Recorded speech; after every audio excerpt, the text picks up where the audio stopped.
folks, Champagne Friday again. And look what I found. Bollinger, 2015, white and rosé.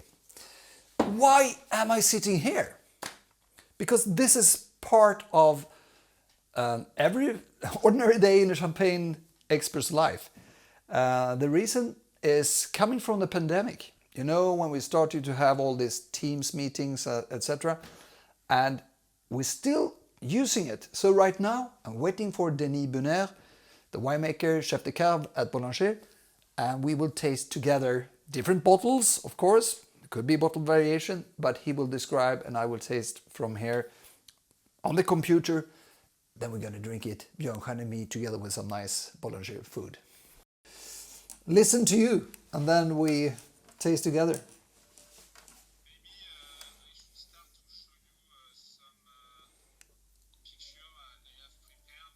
Yeah.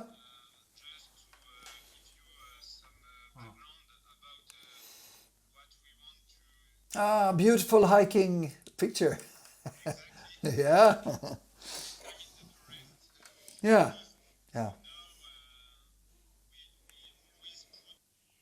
My friends, my idea was to show, after the Teams meeting that we had with Denis, how extremely great Bollinger is as a gastronomic partner, because that is a thing that I've been working on so much, and we felt from the start that you could always exchange the Burgundy, the red Burgundy, the white in some cases, with a Bollinger.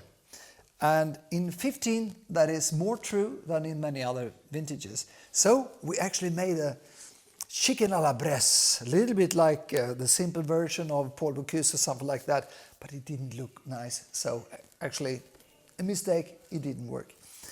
But it works together with the food. It works to enjoy it as they are.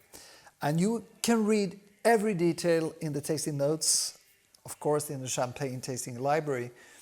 But the most striking thing that you can know already as a little bit teaser is that what they've done, if you compare to 14, which was this very light, a little bit lean, a little bit too thin vintage, where they pushed as hard as they could on the IE side. In 15, which is slightly too cooked, slightly too warm vintage, they decided to go on the mineralic side. Very obvious, very simple decision, of course, but how could you obtain it in the best possible way? You could either go on the Chardonnay track, that's one thing. The other way is to taking more mineralic Pinot Noirs.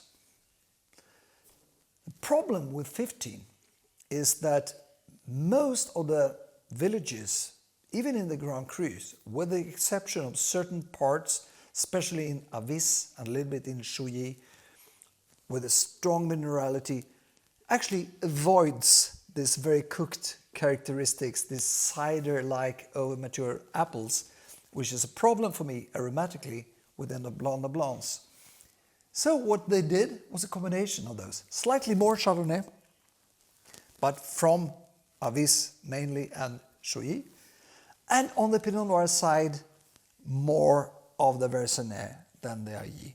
That's how we simplify the essence, what it cooks down to when Bollinger is making the very small berries, the very concentrated fruit, the slightly higher in tannins, where the oak barrels, through the micro-oxygenation, is actually removing a little bit of this flatness, the flabbiness, the fatness of the wine. But what we obtain is a very classic Bollinger.